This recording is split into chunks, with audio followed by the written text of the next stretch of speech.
Hello, welcome to this episode of Urban Manifesto. I heard a new term today. It was called COVID dividend. And it's, in a way, encapsulating how we can use this pandemic for the better. And this growing belief that this crisis offers the world a rare chance to reimagine and reset the world.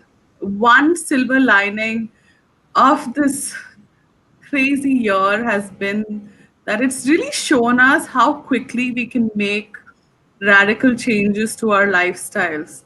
And we think it gives us a great opportunity to build a new foundations for our governments, our economic and social systems.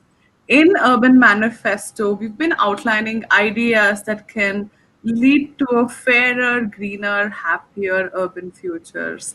And I'm so excited to bring this to you every week, along with my colleague, Lucy Bullivant.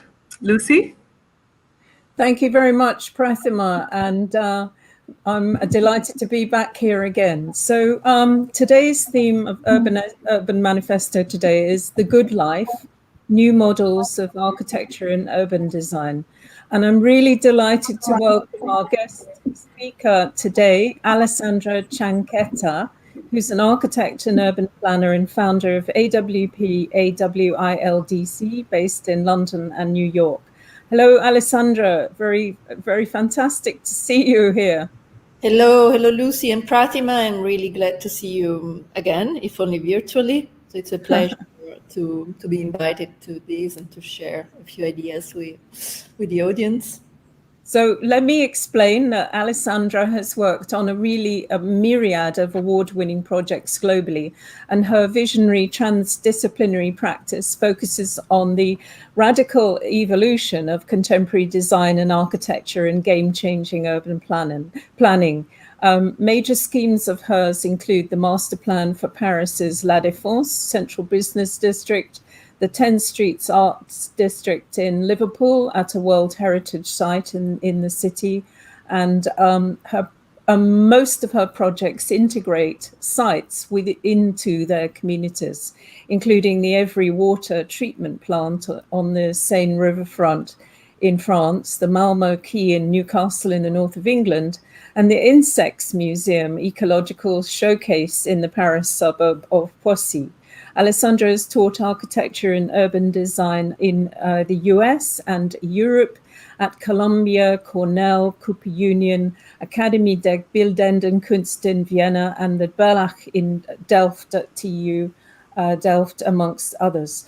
So we immediately welcome today's theme of the good life, new models for architecture and urban design, when Alessandra proposed it, because it fits perfectly into Urban Manifesto's urgent ongoing inquiry into how to respond to today's health and environmental crises, which really clearly expose further extreme imbalances in the distribution of resources. So Alessandra is arguing that these crises really have revealed in an unprecedented way just how critical the good life is, meaning access to nature, quality of landscape, health, decent housing and shelter, civil rights and safety now and in the coming decades. So to create the good life is really a massive, massive political project. Alessandra sees these crises as presenting opportunities to discern and closely examine what the good life is. And she's going to say more about that in a minute, and what is exactly at stake. So we put this in our publicity, she asked two key questions. With today's swiftly moving conditions, how can architecture and urban design and planning be of most relevance globally?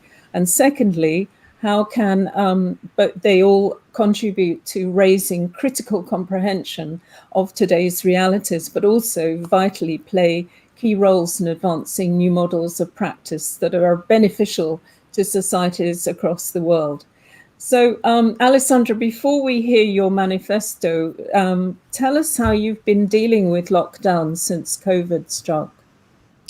Oh, lockdown was in a way good. I've been dealing, life has switched very drastically from a travel of like 3 or 4 transcontinental travels a month to moving up upstate. I was in New York when COVID first arrived. I got sick in avant-première, nothing very, very difficult, let's say, to overcome. But as a result, I found myself from this life of jetting around and being in between multiple countries constantly and working in different environments all the time to a very quiet life in a beautiful landscape, so I was lucky in a way. I got some also well-deserved rest. But of course, I was very worried right from the start of the long-term effects, particularly on the economies and well-being or mental well-being of people. I saw it as a long-term thing, and I was worried even more, I would say, than the sanitary crisis of the longer term effects for millions or billions of people, which is what has happened. On the other hand, we were given the chance of reconsidering priorities. Slowing down was good, I think, for many people to really examine, and also crisis, crisis from the ancient Greek krinein, which means like to discern, to critique, to review, are always opportunities in a way to review things and priorities, which you wouldn't necessarily do in normal times.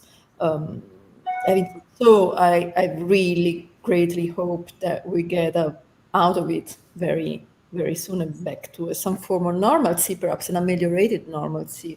Most of all, I hope that people will recover jobs and spirits.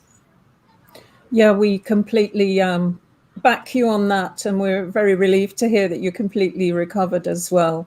The new normal is going to be something that we do really need these models of architecture and urban design to perform. So we're looking forward to hearing your manifesto. Please, Alessandra, go ahead. Okay, thank you. So I think there are 3 major points. I'm just started with I'm an educator. I work in different universities, but also an architect and an urban designer working across scales and genre. But my view tends to be out of personal upbringing, I think, and experiences broader than the views that looking exclusively at architecture or urban design.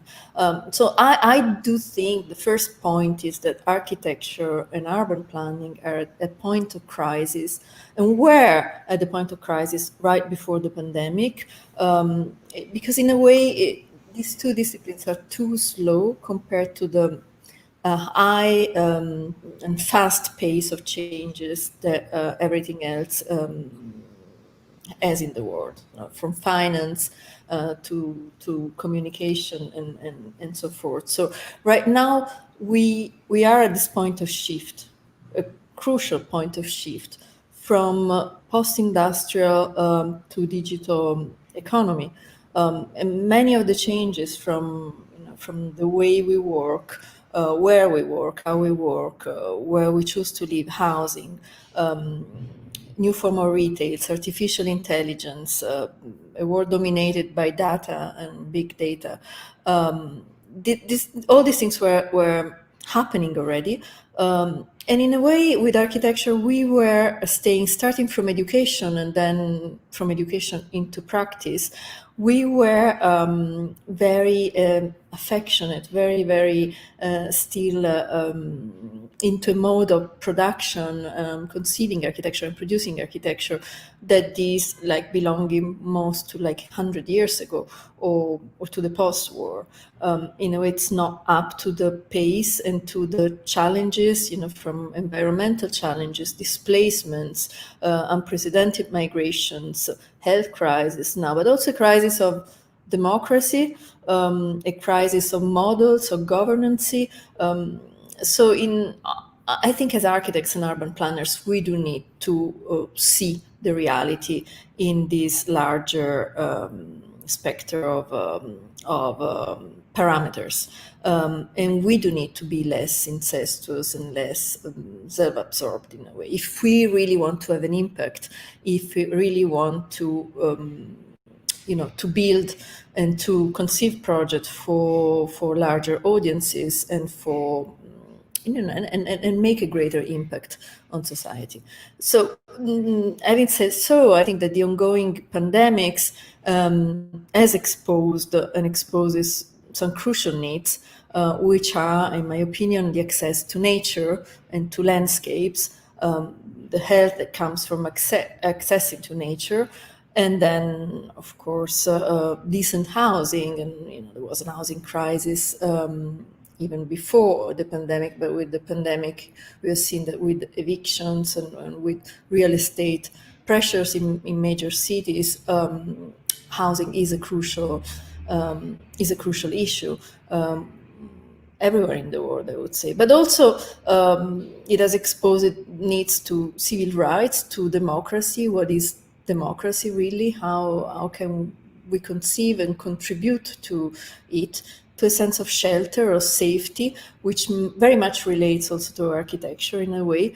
And shortly to this good life, to this idea of good life that comes from Aristotle, is the euzine, which is before all a political project. Then there's and I've been working a lot of it in the images that you see in these presentations. There are some of my projects, one in Poissy, in the outskirts of Paris, which recovers in a land that was like former brownfields and abandoned land, which are in between urban sprawl, natural nature, anthropized nature, to create a buffer of a big park and a buffer of respiration for a new dense city that is going to be built precisely in that area. But also there's this idea of that really motivates my practice, that is about public spaces and shared spaces, not just like urban design and nice benches or urban furniture, but what are the new communities and publics that are still to come, again, in a time of unprecedented displacement, in a time where this notion of belonging to a nation, to a community, but also to a gender is constantly under shift. So how can architecture and urban planning provide a meaningful and thriving background to all human actions? And I see this in New York right now. New York is a city I love for, New York as London, but I love for exactly for the energy, for the intensity. Of course, the physical matter of New York, the steel and glass, the the physical constitution of the city is still there, and it's very much the same. And there's some activity going on, but much of the intensity is, of course, gone. And through this, you see how much human action is central, human presence is central, and architecture, in a way, is a background to it. So how do we provide the best possible background and the best possible conditions for people to feel liberated and to flow and to thrive, and starting from housing, then to working spaces, then to leisure spaces, transportation, public spaces, the empty space in between the buildings, and so forth. I think the some duality are very important, which are this juxtaposition of digital and physical in a world that we still pretty much inhabit a physical world. We still much inhabit houses that most of us are in dwellings that were built century ago. So at the same time, we also inhabit the digital space more and more. More now, but as I said, that was a trend that was coming anyway, a big shift in the economy anyway, having huge implications also on labor and so forth. And then from there, another duality is intangible versus tangible. I've been working about it, like inspired also by Italian-Brazilian architect Lina Bobardi when she speaks of the subtle substances of architecture. Again, I think that architecture in the cities are not just like the matter they're made from, but also there's a lot of intangible or unseen elements that go from the unseen, so the infrastructure or the networks, but also the intangible desires, also the emotional needs that are behind it, but they still shape the city in a very powerful way. And soft and the duality of soft and hard also in practice goes very much with it. Of course, much more could be said, but in short, in the light of the current pandemic, I think that this very crucial need for access to nature, but how much is left of the nature? Nature is, we're in Anthropocene, nature is largely anthropized and modified, and infrastructures are everywhere. But we do need access to nature, both in the city and in the rural spaces, or what you could mean by countryside now, which is like the definition is very broad, in order to sustain mental and physical wellness. So is there a new movement towards nature again, a new rural, and then what are, as you can see, my project for Liverpool in the Atlantic corridor, also what about urban spaces, how we reappropriate and retrofit rather than build ex novo urban spaces and make them more livable, more welcoming to all sort of publics. And so how do we consider also the priority, the new priorities in view of these pivotal changes that I've been talking about, and in view of the scarcity of resources that is more and more increasing, and that link that is more from the biosphere to the economy, also in view of the extreme imbalance in the distribution of such resources that is a problem even for capitalism itself. So, and then all this, there's also this other duality that is in between a return to new nationalism, to borders shut, but at the same time, as what we all know, we live a whole world. So, like, a global world doesn't uniquely mean the ability to work, travel, live everywhere, and the interconnectedness of all places. But it's also the crisis that we are witnessing right now, from health crisis to climate crisis, are a global issues, and they all call for a global, swift, and coordinated plan of action. At the same time, we observe this resurgence of new nationalism, thinking that, like, closing borders, we will restore societies to some better past and pre-global sameness. But I don't think that the answer is there. I think that the coordinated plan of action and response is very much needed. And we, as architects as well, if we want to stay, again, relevant in the profession and in education as well, we need to consider this new global model, and we need to reconsider priorities and a plan of action to prevent future and continuous meltdowns, and importantly, to build a better life. So I would stress once again that the good life is above all a political project, and urban and territorial framework and vision around it must be strategic and holistic, and yet the solutions are also contextual and bespoke. And in short, and to end here, I think my time is almost done. Our profession, both architecture and planning, does need serious reconsideration and reconfiguration to become more and more relevant in a global arena. So I would call for a plan of action there, but maybe we can, I think I'm out of the 6 minutes, and we can go forward with the questions.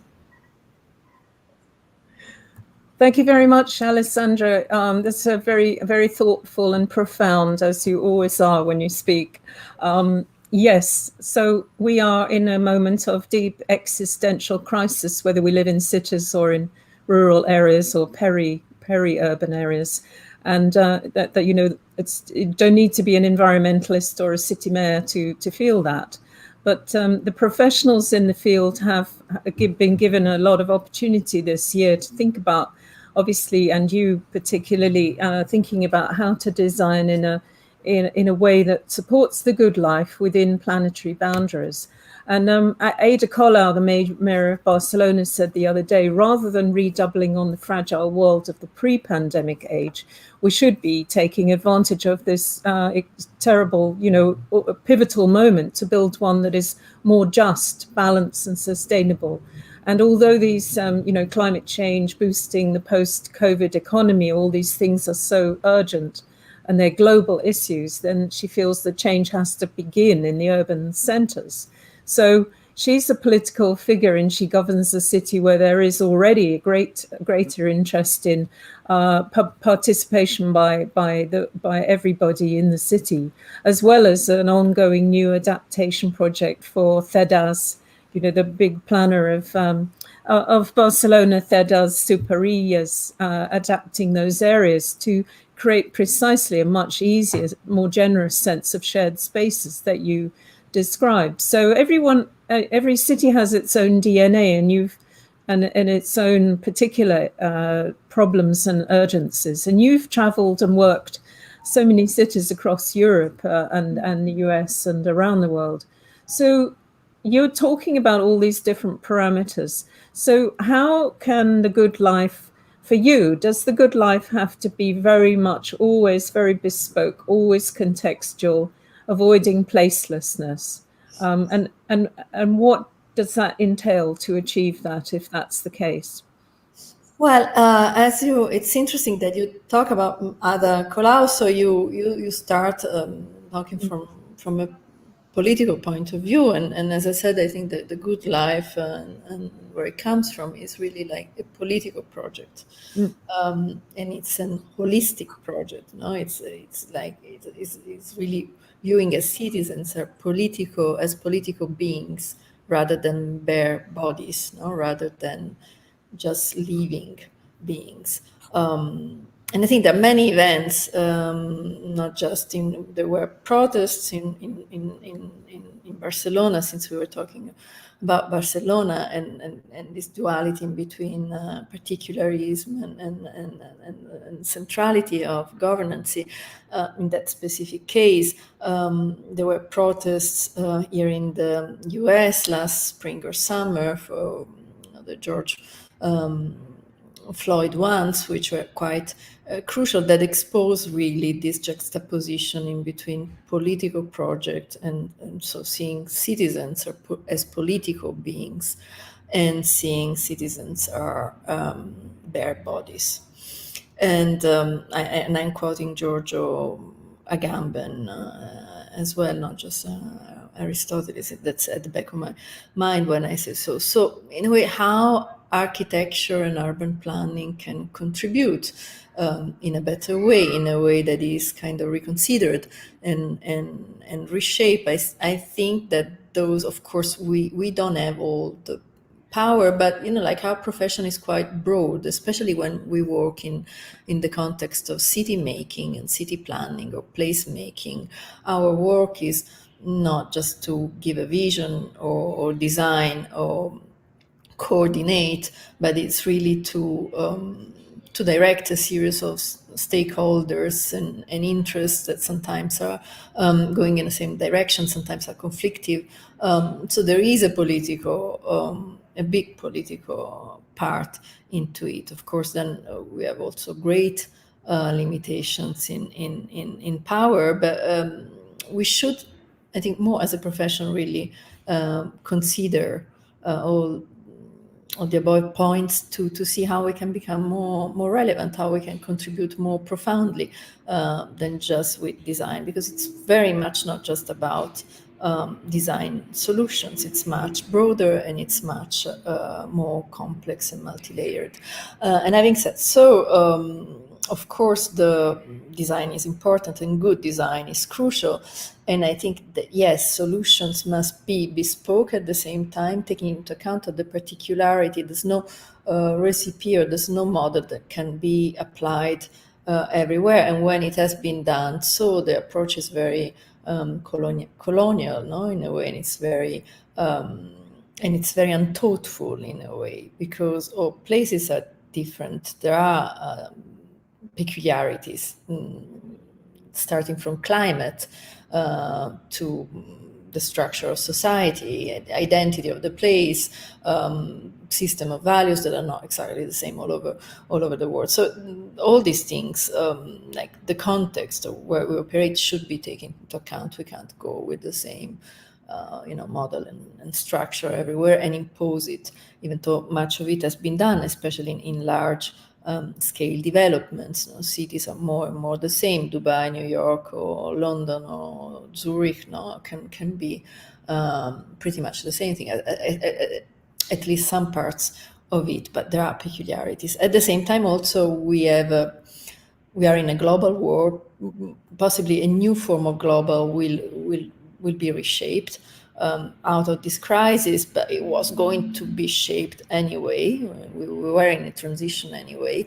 And again, the crucial issues that are the crucial issue of scarcity of resources and climate, and also resources in terms of like imbalance in the economy, are pretty much global. So if we don't have a coordinated plan of action, then we're in a very bad place. So I think these two things should be taken into account. And of course, good design is still very important, but this more profound reconfiguration and redefinition work that should be made.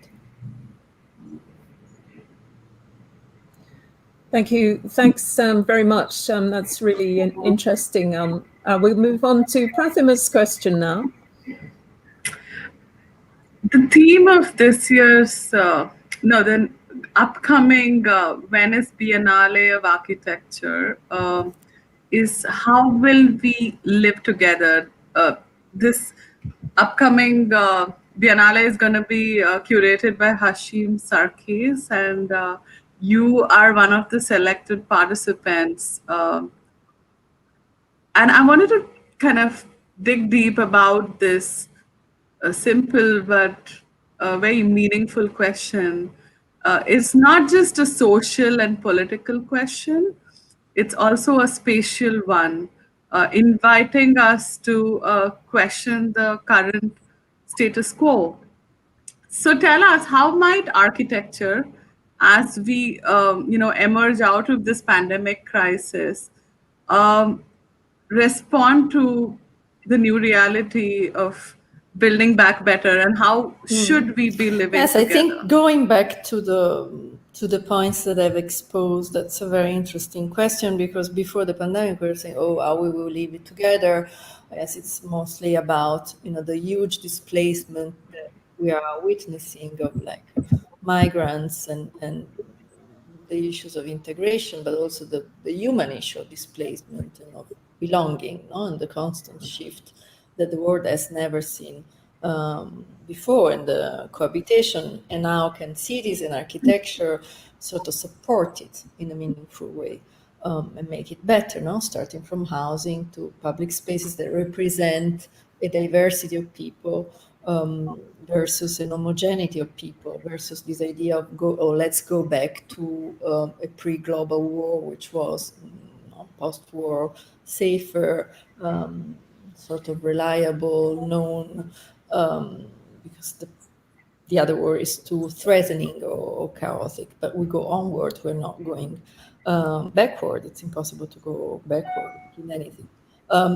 So in a way, the pandemic then it has added a new layer to it, really, like this. I think that this theme of nature, air, space, health, housing, shelter, and civil rights, but also new ways of working and new ways of relating to the physical environment came all out. Then I think what is crucial, again, when we have to answer to the question how we will live together, is this idea that that there are limits to relentless exploitation of common planetary resources without any proper longer term plan. And it's not just about protecting the environment or the balance of the ecosystem and so on. It's also true on a social level. It's also true on what are the new models of again, of democracy. The pandemic as well has also exposed the limits of Western democracy. So how Western democracy can be very swiftly fragile, and also the Yeah. relationship of the different groups and communities. How do they relate um, to these? Now there are things like of fear, of domination, of limits of civil rights, individual liberties, and common interests, and preparedness, and so forth. So all these issues are important to consider, the consideration of preparedness. So how architecture also and urbanism, that is such a slow discipline. Oh, it takes years. Sometimes for a master plan or framework plan, you consider the next 30 years or 20, or minimum 15 years. And now the world is changing at the pace given by technologies and also given by nature, but by the way we modify the environment and how the environment reacts to it. That is a pace that is unprecedented, that calls for much swifter action. So how could we better live together means primarily how also we can make a wise use of the resources we have, starting from whatever is left of untouched landscapes, and to move on with territories at large that have been modified by infrastructure, rural landscapes, so which are also part natural and part modified, and which is most of the planet anyway, and then to urbanized territories, to cities, large and small.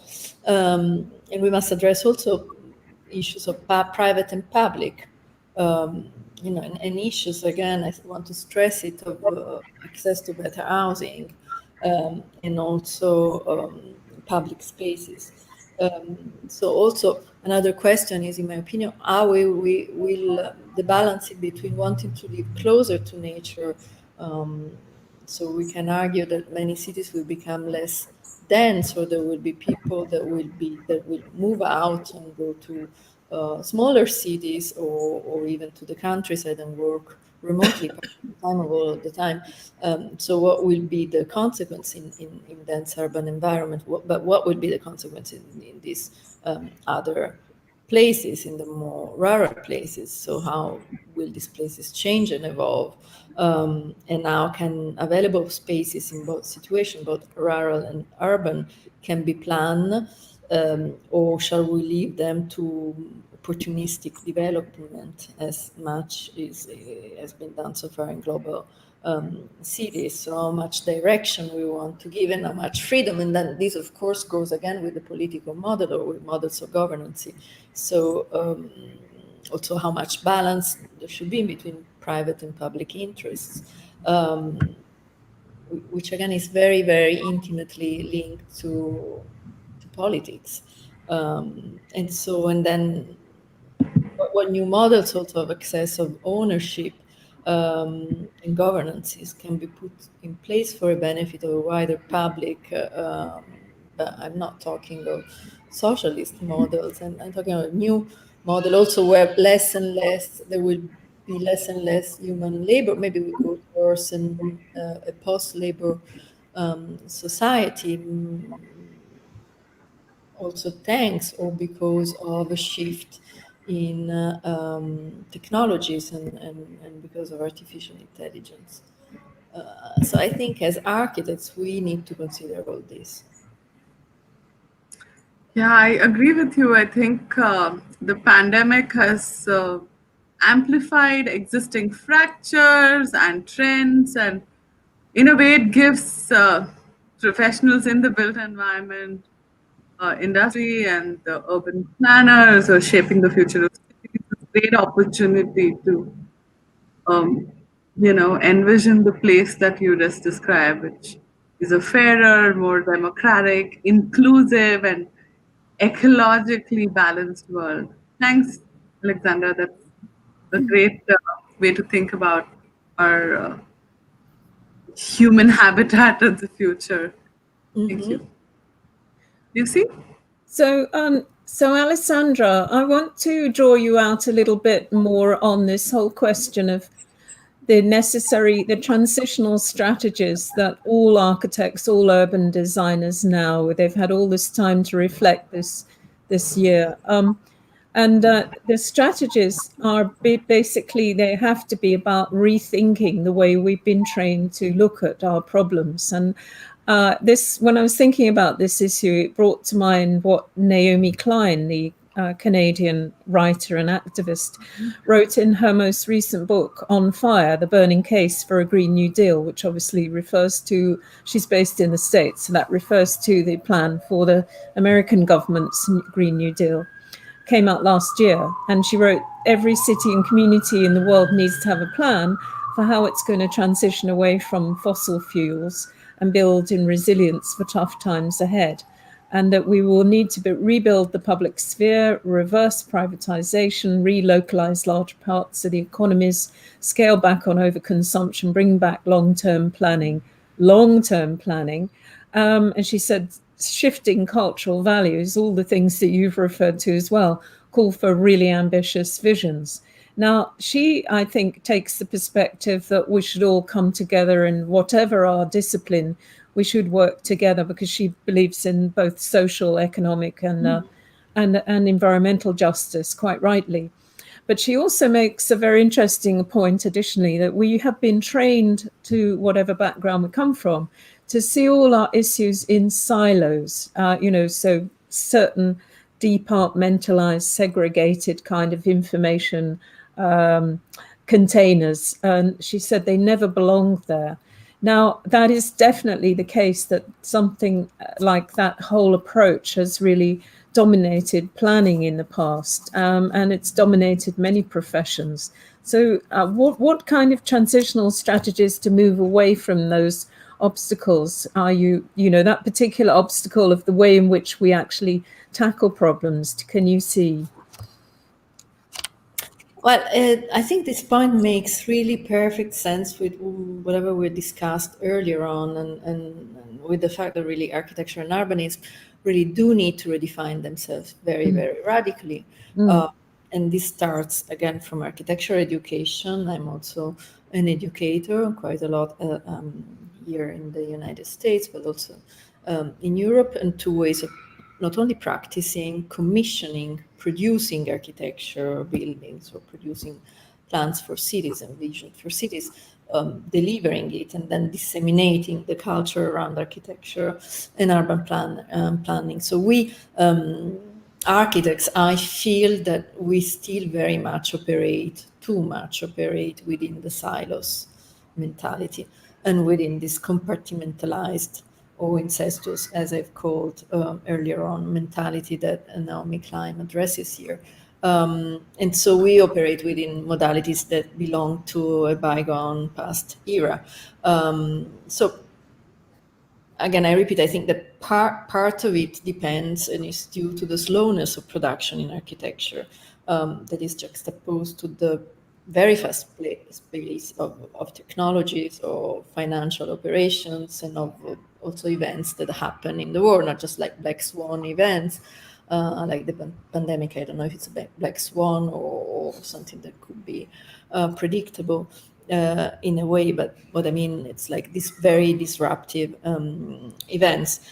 So if we want to evolve in our professions, we must first really grasp and embrace the complexity within which we operate, and see everything and all the things and systems as very connected, and also have the courage to break with models that no longer serve us, and radically redefine the scope and goals of the discipline, and radically innovate.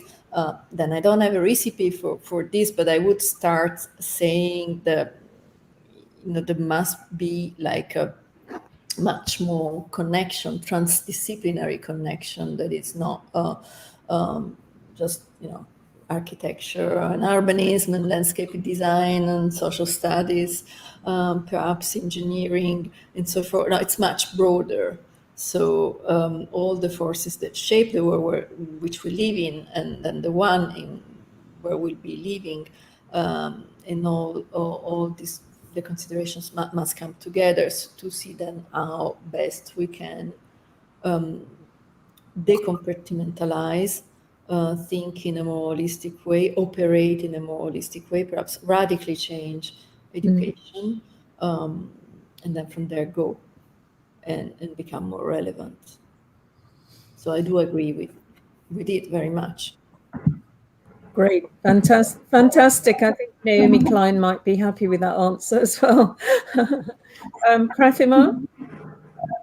Alexandra, in what ways can we creatively use architecture to interpret aspects of urban collective memories? I see that urban collective memories are very important. So particularly at a time where the world moves so fast, the pace is so fast, it's so Yeah, unpredictable.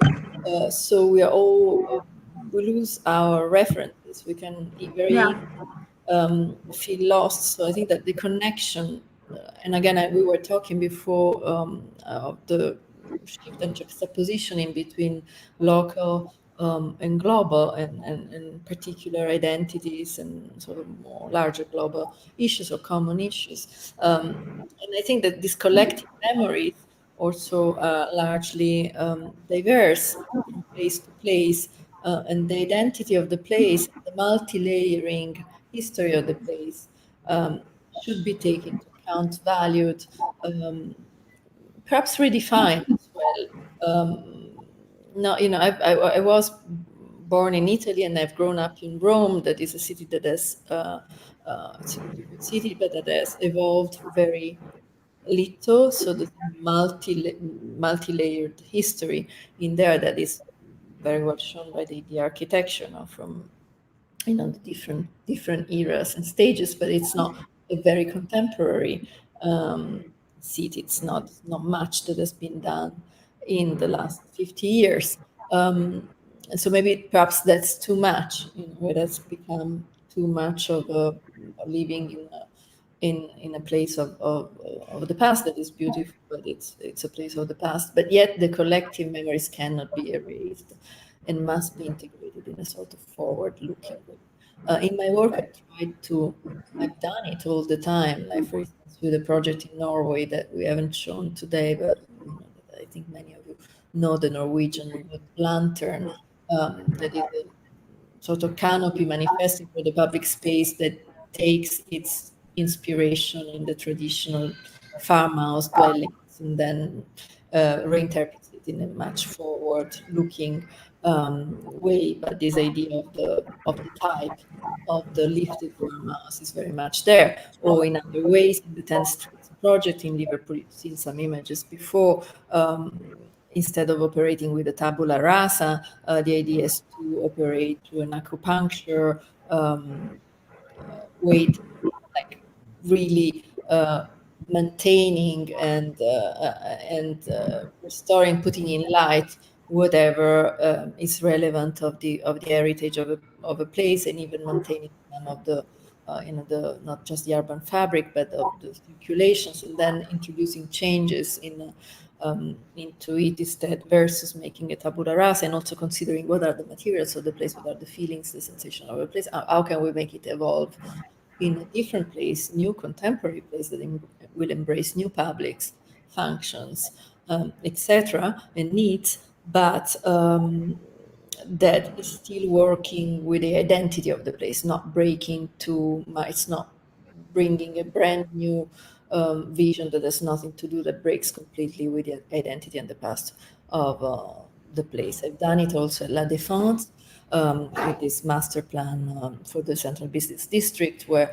of course, it wasn't possible to make a tabula rasa on 160 hectares, and so the operation was very much to phasing and acupuncture and appropriating the heritage of this second modernity, post-war modernity, with its good things and bad things. So I think and also making a treasure of that identity and building on it, and sort of emphasizing, celebrating the identity versus erasing it towards a sort of homogeneity, uniform, again, colonial sort of attitudes that brings the same solutions everywhere.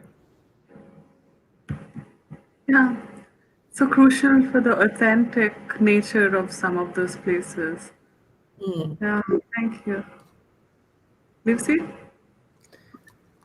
Yeah, Alessandra, so actually my next question is very, very much in this same terrain conceptually, because you obviously, as you've conveyed so well, you work with the complexity of what is, whether it's obsolete modernity, urban conditions of disconnection, which are everywhere, degraded nature, in order to achieve a regeneration and creative reuse through different typologies.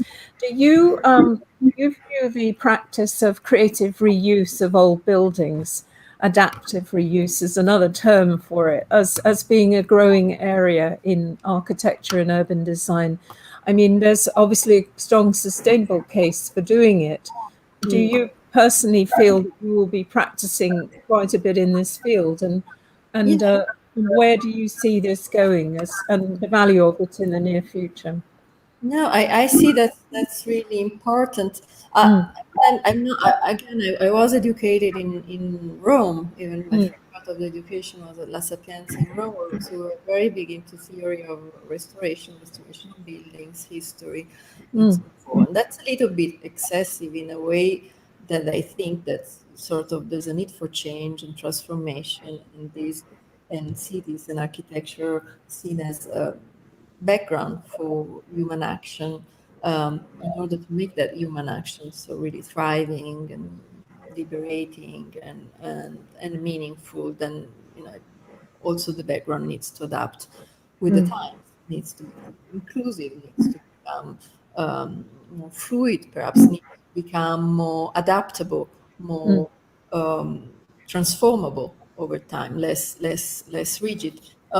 So of course we cannot take whatever is given by the heritage or history and sort of take it as it is and just retrofit it very slightly. In some cases, that's wrong. I've been operating in it more at an urban level, so through visions and master plans in situations where you have to keep some of the buildings, some of the structures, some of the main axes, some of the crucial points, and then you have to make room for new as well. And how do you make room for you, and how do you reuse in a meaningful way, in the best possible way, what is already there? So it's not just like restoration of patrimony or retrofitting of an office building towards new headquarters or so forth. It's subtler than it. So I think it's a balance. It's a balance of like new and old, but of course, mm, it's also increasingly more difficult to get rid and also unsustainable to get rid, for instance, of infrastructures. No, I mm, think I'm working also on water depuration complexes and similar infrastructures that that are there, but the cities shift, get bigger, so these infrastructures occupy a different realm and place within the city. So how can you integrate them if you don't want to? Sometimes it's unsustainable to just destroy, erase, and build and build. So this sort of more acupuncture approach or retrofitting approach, I believe, is very, very important. But it's not just a conservative approach. It's not just like freezing the past. mm. That would be the greatest error, mistake. I think it's a balance of old and new. It's a balance of reuse and introducing new in new uses and new spaces in a sustainable way. Even though architecture building is not a sustainable practice, and we can all agree. Yeah, absolutely. It's precisely not about architectural pastiche.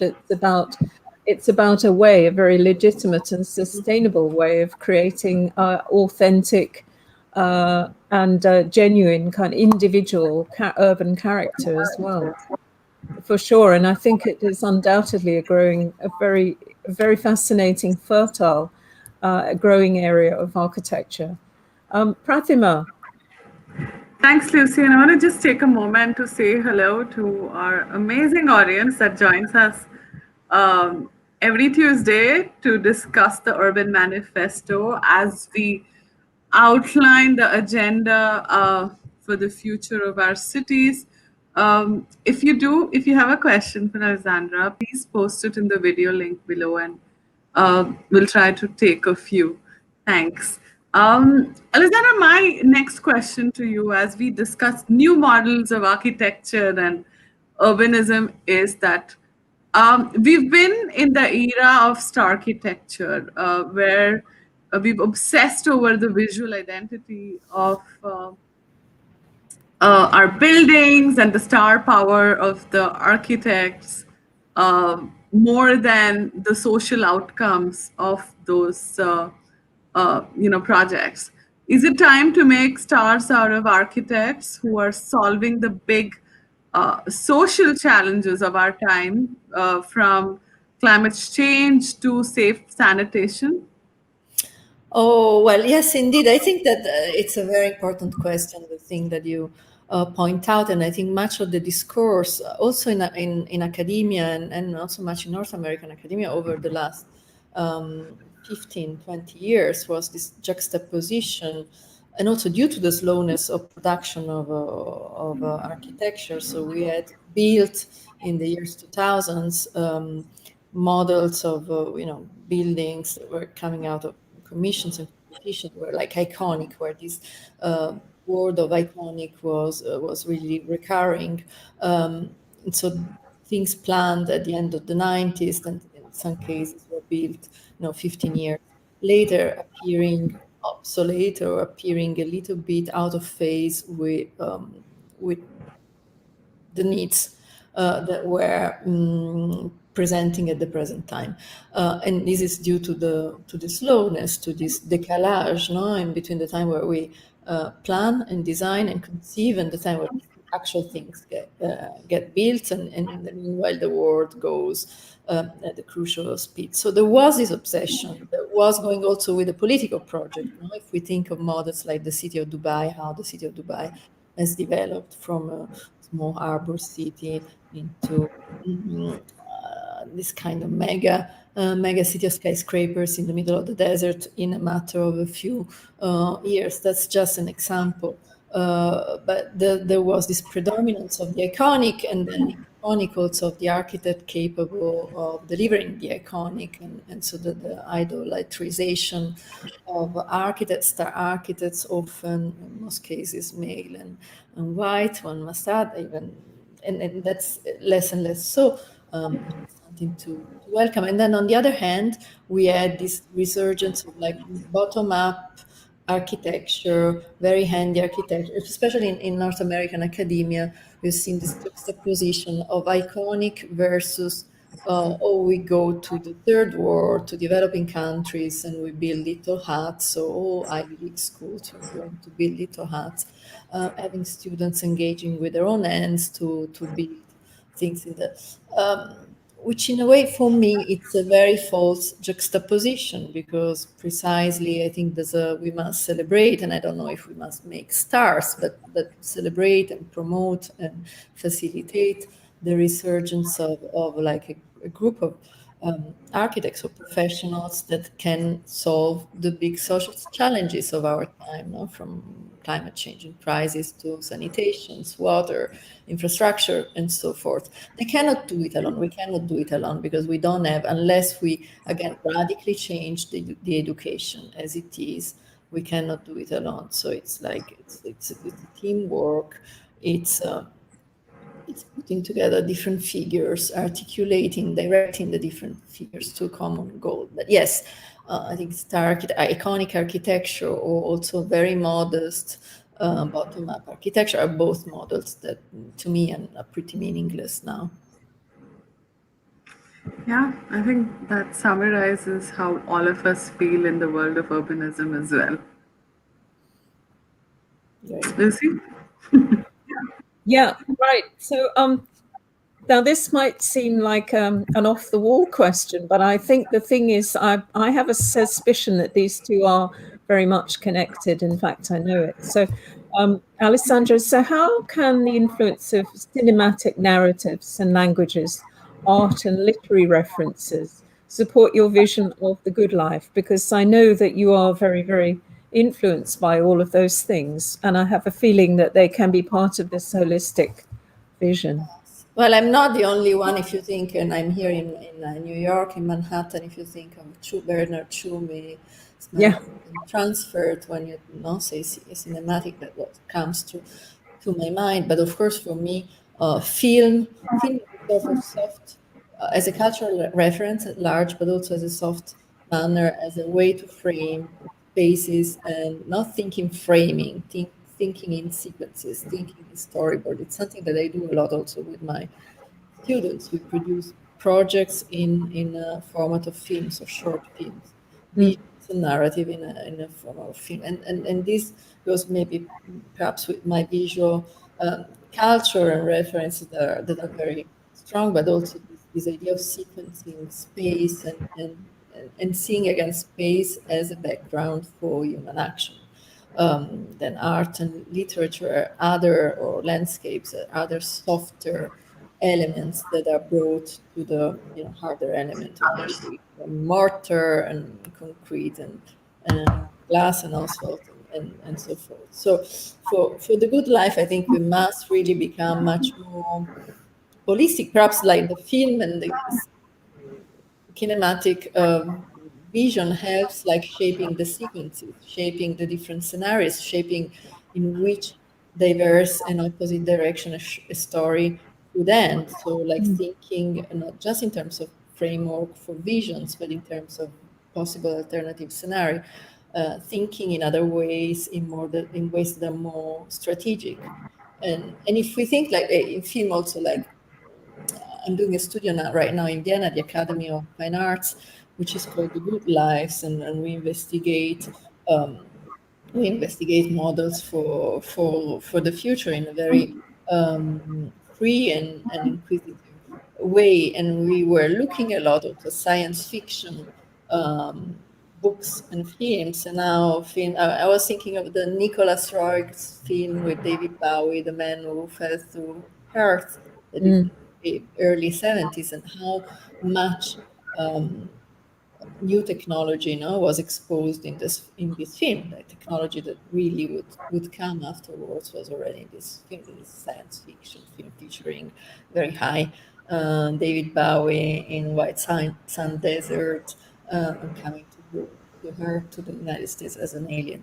It's a great film. In a way, in science fiction film already anticipated the future. No, if you think of Blade Runner and so on, Mm. and many many others. So this does have an impact and an influence for sure. Thank As you. We could do a whole episode on that topic. Actually, it's such a rich and fertile seam inquiry, isn't it? Yeah. Thank you. Prathima? Alexandra, what kind of innovative research by architects and urban designers or academia is most important in achieving this kind of grand vision of the good life? well, I think really it's to go back to your former question, is really like the Naomi Klein question, is really getting out of the box, getting out of the silos, getting out of only our disciplines. When I started this being out in the profession, it was already almost shocking to be labeled or label oneself as an architect, landscape architect, and urban designer. That was too much. Then it became an asset. But I started out in a world where you had to specialize and really be very compartmentalized, and then in procurement and competitions, this became for risk and liability related issues became really bad in a way. You would be an architect and build social housing and go on building almost uniquely social housing or cinemas or golf courses, swimming pools, and so forth. So like this kind of silos mentality even within the discipline. And I think that now not only we need to the silos mentality within the discipline, I think, is broken a bit if we think of also relevant figures right now in architecture. They really work across scales very much. but there is silos mentality across different disciplines. And I think we really need to integrate technology, philanthropy, politics, economics, design, all these things, and even more than this, social studies, and more than this. We really need to get to some holistic new model. So, and I think this really starts with education, but also with the organization of professional bodies, and then commissions. Now we're too far too many architects and urban planners, and these two little projects at the same time. Crucial problems are not resolved or addressed properly, or they are addressed in a way that belongs again to different era and to the past. Alessandra, this has been a fascinating conversation. Thank you for spending this hour with us. Thanks to you. It's been a pleasure, really. Yeah, thank you very much, Alessandra. You've opened up that great big Pandora's box of the good life.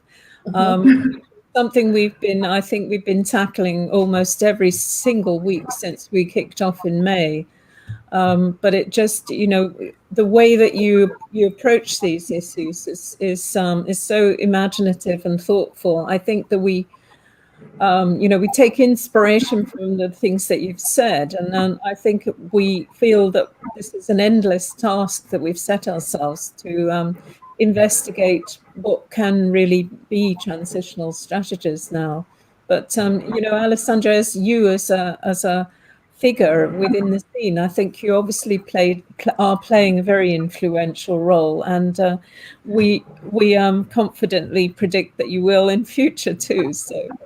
Thank you so much for joining us. Thank you so much to you, and hope to see you soon. Yeah. In the Thank you. Have a great day. Yeah, thank you very much. Thank Yes. you. Bye bye.